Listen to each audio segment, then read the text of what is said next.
Hello everyone. सो title देख के समझ आ ही गया होगा। एक सवाल तुमसे पूछता हूँ, तुमने कभी भी कॉम्पिटिटिव एग्जाम की तैयारी की होगी, सेंटर पे जाके कॉम्पिटिटिव एग्जाम दिया होगा, या फिर एज अ पेरेंट अगर आप लोग देख रहे हैं तो आपने देखा होगा सेंटर पे कितनी चेकिंग होती है। इस बार भी चैन वैन उसे उतार लिया गया, हाथ में कड़ा है उसे उतार लिया गया, शर्ट के बटन्स तक निकाल दिए गए। लेकिन इतना सब कुछ होने के बाद भी उस सेंटर के अंदर एआई कैमरास लगाए गए जो एआई से चीज़ें डिटेक्ट कर सके। पेपर जहां से आ रहा था, जिस ट्रक में आ रहा था, वो जीपीएस से ट्रैक किया गया। बायोमेट्रिक स्कैन्स लगाए गए। इसके अलावा 5G जैमर्स लगाए गए ताकि कोई अगर फ़ोन ले भी जाए तो वो यूज़ ना कर पाए। लेकिन क्या फ़ायदा इतनी सब चीज़ों का? फिर से पेपर लीक हो गया। जी हाँ, मैं बात कर रहा हूँ नीट की, नेशनल एलिजिबिलिटी एंट्रेंस टेस्ट। एक ऐसा नेशन वाइड टेस्ट जिससे सपोजिटली हमारे यहाँ पर डॉक्टर्स बनते हैं। ठीक है, हमारे यहाँ डॉक्टर्स बनते हैं। अब ऐसी हालत हो रखी है कि जो बच्चे खुद डॉक्टर बनना चाहते थे वो खुद डॉक्टर के चक्कर काट रहे हैं। टोटल हम मान लेते हैं मोटा मोटा 55 लाख बच्चे एक साल में फॉर्म भरते हैं। एक साल में एनटीए के पास टोटल फीस अगर तुम मोटा मोटा हिसाब लगाओ 350 से 400 करोड़ रुपए बनते हैं। साल में एक बार होता है ये पेपर, और एक बार में ही ये ढंग से नहीं लिया जा रहा। फिर लोग कहते हैं कि भाई जेई मुश्किल है। यहाँ नीट को देने के लिए भी देख लो, दो दो अटेम्प्ट लग रहे हैं एनटीए को। अब ये सारी चीज शुरू होती है 3 मई से, जब नीट का एग्जामिनेशन कंडक्ट किया जा रहा था। अब भाई नेशन वाइड एग्जाम है, तुम सोच के देखो कितने बच्चे होंगे, कितने सेंटर्स होंगे, कितनी सिटीज के अंदर ये चीज हो रही होगी। और जब भी एक पेपर होता है ना तो सिर्फ बच्चे का इम्तिहान नहीं होता, वहाँ पर जो पेरेंट्स होते हैं वो भी सेंटर के बाहर ही वेट करते हैं। वो भी सोचते हैं कि भाई इतनी मेहनत करी है तो, क्योंकि फाइनेंशियल स्ट्रेस था, क्योंकि हमने कोचिंग में डाला है, वहाँ से हमने इतने रुपए दिए हैं, तो उनकी भी अपेक्षा होती है कि भाई ढंग का कर ले बच्चा। तो एक टेस्ट दोनों के लिए होता है। वही टेस्ट हम एज अ स्टूडेंट देते हैं, वही टेस्ट हमारे पेरेंट्स देते हैं। लेकिन जैसे ही एग्जाम खत्म हुआ सब बाहर आते हैं और स्ट्रेस रिलीफ हो जाता है कि चलो यार छूट गया पेपर, अब अगली चीज हमारे हाथ में नहीं है, जो होगा देखा जाएगा। हुआ क्या, लोग बाहर आए, अपने अपने घर चले गए। देखा तो इंटरनेट पे नया पेपर सर्कुलेट होने लग गया कि भाई ये तो बिल्कुल डिट्टो आ गया था। अब हमारे यहाँ पे क्या होता है ना, कोई भी अंकल यूनिवर्सिटी वाला या फिर मतलब ये जो अंकल्स की एक ग्रुप होता है जहाँ पे तुम्हारे पापा भी जुड़े होंगे, उस ग्रुप में तुम्हारी मम्मी भी जुड़ी होंगी, वहाँ पे ये चीज़ें सर्कुलेट होने लग जाती कि ये तो पहले ही आ गया था। लोगों ने इग्नोर मारा कि भाई ये तो कॉमन सी चीज़ है, क्या पता किसी ने झूठी अफवाह फैला दी हो।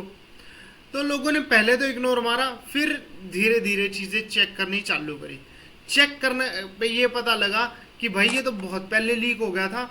और क्वेश्चन पेपर यानी हम गेस पेपर जिसे बोल सकते हैं, 410 क्वेश्चंस में से 120 क्वेश्चन ऐसे थे जो डिट्टो के डिट्टो छपे हुए थे। ना कोई सीक्वेंस में मिसमैच, एक कॉमा तक अलग नहीं। मान लो कोई बंदा अगर रट के भी चला जाए ना कि इस वाले का ये है, इस वाले का ये, इस वाले का ये, इस वाले का ये, तो भी करके आ जाएगा। मतलब 1% भी है ना, 19-20 का फर्क भी नहीं है भाई, पूरा पूरा डिट्टो छापा हुआ है। अब ऑब्वियसली ये चीज जैसे ही बाहर आई स्टूडेंट्स भी डर गए। पता चला इनिशियल इन्वेस्टिगेशन से कि चीज स्टार्ट हुई केरला के अंदर। वहां से कोई एमबीबीएस का स्टूडेंट था, उसने ये चीज राजस्थान सीकर के अंदर डाल दी। अब सीकर के अंदर बहुत ज्यादा इंफ्रास्ट्रक्चर डेवलप्ड है, वहां पर कोचिंग इंस्टीट्यूट का इकोसिस्टम बहुत ज्यादा स्ट्रांग है, सब कुछ इंटरकनेक्टेड है। एक एक करके वहां पे चीजें बटना चालू हुई। किसी ने आगे भेज दिया, किसी ने कंसल्टेंट वगैरह के पास भेज दिया, किसी ने किसी कोचिंग इंस्टीट्यूट में भेज दिया, तो किसी ने किसी पीजी ओनर को भेज दिया जहाँ पे नीट के बच्चे रहते हैं। और वहाँ से सर्कुलेशन चालू हुई। इन लोगों ने टेक्नोलॉजी का अच्छा उपयोग करके चीज़ों को सर्कुलेट करना चालू किया। ढंग की इन्फॉर्मेशन होगी वो इतनी जल्दी सर्कुलेट नहीं होगी, लेकिन ये सब सर्कुलेट होना स्टार्ट हुआ।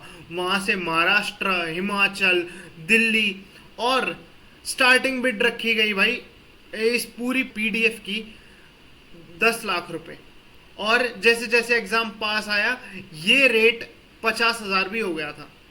तो अब सबके मन में एक ही सवाल है, चल भाई पेपर लीक हुआ लेकिन किसने किया?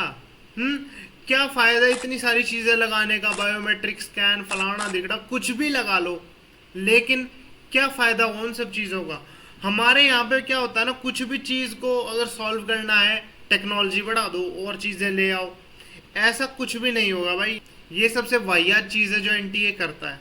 अब इन सब के बीच में एक बड़ा सवाल आता है कि भाई पेपर लीक हुआ ठीक, लेकिन किया किसने, किसी को नहीं पता।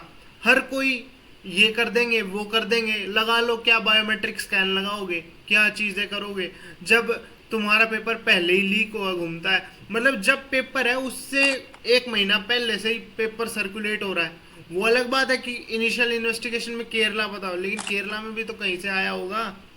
तो इस चीज के चांसेस बहुत ज्यादा हैं कि भाई एक महीने से पहले घूम रहा था।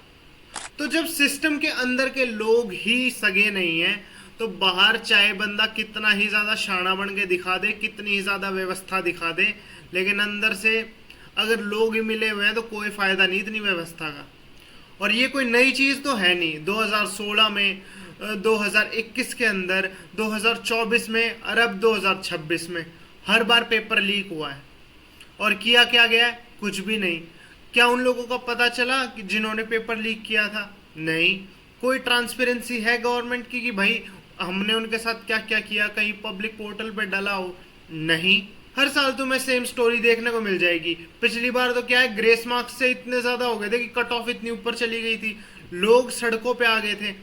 अब क्या होगा ना, मैं तुम्हें साइकिल बताता हूँ। मान लो अब क्राइम पता चल गया, अब इन्वेस्टिगेशन होगी, इन्वेस्टिगेशन पे कमेटी बैठेगी, कमेटी बैठेगी, फिर उसके बाद री एग्जाम होगा, सीबीआई को केस ट्रांसफर होगा, जो अभी हो रहा है। जिस मोमेंट पे हम हैं इस टाइम सीबीआई को केस ट्रांसफर है, री एग्जामिनेशन की डेट आ जाएगी। पब्लिक थोड़ी दिन आउटरीच करके दिखाएगी और फिर क्या होगा, आउटरीच करने के बाद मामला 2 हफ्ते के अंदर अंदर शांत हो जाएगा। अभी जो इतना जोर पकड़ रखा है ना ये मामला, देख लेना 2 हफ्ते के अंदर कोई भी इस चीज के ऊपर वीडियो नहीं बनाएगा, कोई नहीं बताएगा कि भाई क्या हुआ, किसी को कुछ पता चला नहीं पता चला, कौन थे वो लोग। और हम ऐसी देश व्यवस्था के अंदर रह रहे हैं ना, जहाँ पे तुम कुछ लाख रुपए देकर अपनी परमानेंट सीट सिक्योर कर सकते हो, चाहे तुमने पेपर दिया हो ना दिया हो। रिक्रूटमेंट स्कैम्स होते हैं, एसएससी को लेके भी बहुत सारे स्कैम्स हुए हैं। पिछली बार नेट यूजीसी वाला पेपर भी लीक हो गया था। तो ये सब चीजें चलती रहेंगी और ये पैटर्न है, ये लोग नोटिस नहीं करते। सिर्फ हो गया ठीक है आगे बढ़ जाओ, हो गया ठीक है आगे बढ़ जाओ। ये जो आगे बढ़ने वाला कल्चर है ना, ये हमारे देश को खाता जा रहा है। जब तक लोगों की है ना बिल्कुल जल के राख नहीं हो जाएगी, तब तक लोग बिल्कुल भी आगे नहीं बढ़ते, आगे बढ़ के अपनी बात नहीं रखते। इतना सब कुछ होने के बाद भाई मेरे दिमाग में भी सवाल आता है कि भाई करना क्या चाहिए एनटी को। देखो करना तो इसे सब कुछ ही चाहिए, चाहे वो जितने भी उनके सिस्टम है उनके अंदर जितने भी बैकलॉग है उनको क्लियर करना हो, मिडलमैन वगैरह को हटाना हो, और सिक्योर लोकेशन पे चीज़ें प्रिंट करना हो, और ये बहुत सारी चीज़ें हैं। लेकिन मैं सही बताऊँ ये सब किताब पे ही रह जाएंगी, कोई भी इन चीज़ों को इम्प्लीमेंट नहीं करता। लॉ तो बहुत बना लेते हैं लोग। हमारे यहाँ पर लॉ है कि अगर कोई भी एग्जामिनेशन लीक करता हुआ पकड़ा गया तो उसको मिनिमम 10 साल की जेल और 1 करोड़ का फाइन देना पड़ता है।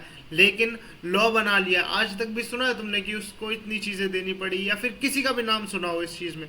क्योंकि इस देश में लॉ बन जाता है लेकिन लॉ तोड़ने वाले पहले ही तैयार होते हैं। और जहां तक बात रही अनरेगुलेटेड ऐप्स की, चाहे वो टेलीग्राम हो व्हाट्सएप हो, तो भाई टेलीग्राम का तो नाम ही ना लिया जाए तो बहुत सही है। टेलीग्राम में तो ऐसी ऐसी चीजें हैं जो इतनी इनलीगल है फिर भी टेलीग्राम में चलती हैं। तो गवर्नमेंट को इन चीजों पे सोचना चाहिए भाई, ये क्या हो रहा है। एक ऐसा एग्जाम जिससे सपोजिटली डॉक्टर बनते हैं, और हमारे देश में डॉक्टर्स की कितनी कमी है ये हम सबको पता है। अब अगर एग्जाम ही ढंग से नहीं लोगे, वो बच्चे जो डॉक्टर बनना चाहते थे वो खुद डॉक्टर के चक्कर काटेंगे, तो भाई देश तो खत्म हो लिया है। और मैं एक और सही बात बताऊं भाई, हमारे यहाँ पे टेक्नोलॉजी और इन सब चीज़ों की कोई प्रॉब्लम नहीं है। हमारे यहाँ पे लोग इतने ज़्यादा डेस्परेट है ना जिसकी कोई हद नहीं। यहाँ पर क्या होता है, आपके पास अगर कोई गवर्नमेंट जॉब है तो आप इस देश में सरवाइव कर सकते हैं, नहीं तो आप नहीं कर सकते until unless you reach a level of Mukesh Ambani और सो, जो बहुत ही ज़्यादा इम्पॉसिबल है किसी के लिए जब तक वो उसके पास जनरेशनल वेल्थ ना हो या फिर वो स्क्रैच से बिल्ड ना करे। भाई स्क्रैच से बिल्ड करना बहुत मुश्किल होता है। तो एज अ मिडिल क्लास तुम्हारी लगने वाली है, और मैं तो कहूँगा तुम्हारी लग रही है, क्योंकि हमारे यहाँ पे कोई भी पेरेंट होता है वो ये कहता है भाई सरकारी नौकरी लग जाए, फ्यूचर सिक्योर हो जाएगा इसका। उस सिक्योर के चक्कर में लोग इतने डेस्परेट होते हैं कि पेपर लीक करवाते हैं या फिर जो भी है। उन्हें पता है लीक करने वालों को कि भाई हम लीक करेंगे, पेपर बिकेगा, हम चाहे 10 लाख की जगह 1 करोड़ भी रख दे तो भी लोग लेंगे। अब तुम खुद ही सोच के देखो ना, नीट के पेपर्स को कितने बच्चे पढ़ते हैं, लाखों में। सीट कितनी होती है, हजारों में। एक एक सीट पे एक एक दर्जन बच्चे फाइट कर रहे होते हैं, इतना कट थ्रोट कंपटीशन होता है। तो वहां पर अगर तुम्हें मौका मिल जाए कि भाई तुम्हारे पास पेपर पहले ही आ जाएगा, तो हर किसी को लालच आ जाता है। और मैं सही बताऊं, ऐसी चीजों की वजह से ही जो इंडिया का यूथ है ना, वो यहाँ से बाहर जाना चाहता है। तुम कुछ भी देख लेना, यहाँ पर सबसे ज्यादा वो लोग खत्म हुए हैं जो ऑनेस्टली मेहनत करना जानते थे, जिन्हें ये पता था कि भाई हम ऑनेस्टली मेहनत करेंगे तो हम अपनी अच्छी सीट सिक्योर कर लेंगे, है ना। बंदे 2-3 साल के लिए ड्रॉप ले लेते हैं सिर्फ और सिर्फ नीट की प्रिपरेशन के लिए।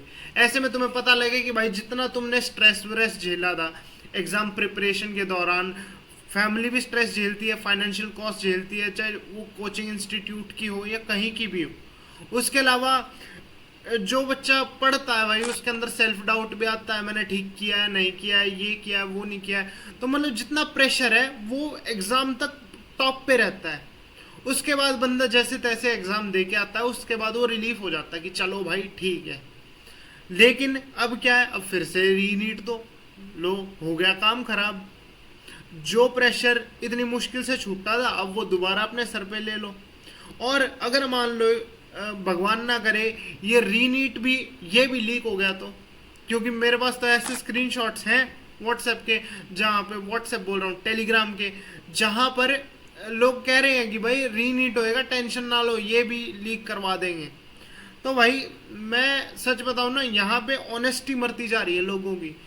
जो बच्चा ऑनेस्टली मेहनत करना चाहता है ना, उसे क्या कैसा लगेगा कि भाई उसकी दिनों की मेहनत कोई ऐसी एक रात में उतना करके और उससे ज़्यादा सिक्योर कर रहा है। और ये चीज़ कोई भी नहीं जान सकता अनटिल अनलेस उसने प्योर मेहनत ना करी हो एक गोल को लेके। और अगर देश का फ्यूचर उसी का विश्वास देश के सिस्टम से ही उठ जाएगा, तो भाई वो कंट्री नर्क बन चुकी है। ये चीज़ को तुम एक्सेप्ट करो ना करो, लेकिन ये रियलिटी है। और अंत में भाई मैं यही बोलना चाहूँगा, देखो हमें पता है अब नीट 2026 तो हो गया है लीक, है ना। अभी तक नेक्स्ट एग्ज़ाम की डेट नहीं आई है, री एग्ज़ाम कब होगा ये नहीं पता। सीबीआई को केस सौंप दिया गया है, वो इन्वेस्टिगेशन कर रहे हैं। तो एक ही चीज़ है कि भाई इस देश का स्टूडेंट क्या मांगता है कि भाई फेयरनेस हो काम में, कुछ भी हो फेयरनेस हो, चाहे कुछ भी कितने भी पैसे तुम एक्स्ट्रा ले लो, लेकिन एक ऐसा सिस्टम तो मिले कि जहाँ पे मुझे इक्वल अपॉर्चुनिटी मिले, रिगार्डलेस ऑफ मैं कितनी मेहनत करता हूँ कितनी नहीं करता हूँ या फिर किस तबके से आता हूँ। क्योंकि हमें भूलना नहीं चाहिए, इन पेपर्स के अंदर लाखों बच्चे बैठते हैं जिनका फ्यूचर पूरे तरीके से गवर्नमेंट पे डिपेंड होता है। तो गवर्नमेंट को अपनी रिस्पॉन्सिबिलिटी समझनी चाहिए और कैसे ना कैसे करके ये चीज़ इम्प्लीमेंट करनी चाहिए, फेयरनेस आए एग्ज़ाम में और उस बच्चे का फ्यूचर डिस्ट्रॉय ना हो और वो इस कंट्री पे बिल्कुल होप ना खो दे कि भाई यहाँ तो कुछ भी नहीं होगा। बाकी तुम कमेंट्स करके बता सकते हो कि तुम इस चीज़ पे क्या सोचते हो, तुम अपने थॉट्स वगैरह रखो, मैं एग्री करूँगा डिसएग्री करूँगा, तो कमेंट्स में उसको लेके हम बातचीत करते हैं। और अगर किसी टॉपिक पे वीडियो चाहते हो तो मुझे ज़रूर बताना, मैं उसे ज़रूर बनाऊँगा। बाकी मैं मिलता हूँ नेक्स्ट वीडियो में, until then this side Sahil signing off, जय हिंद।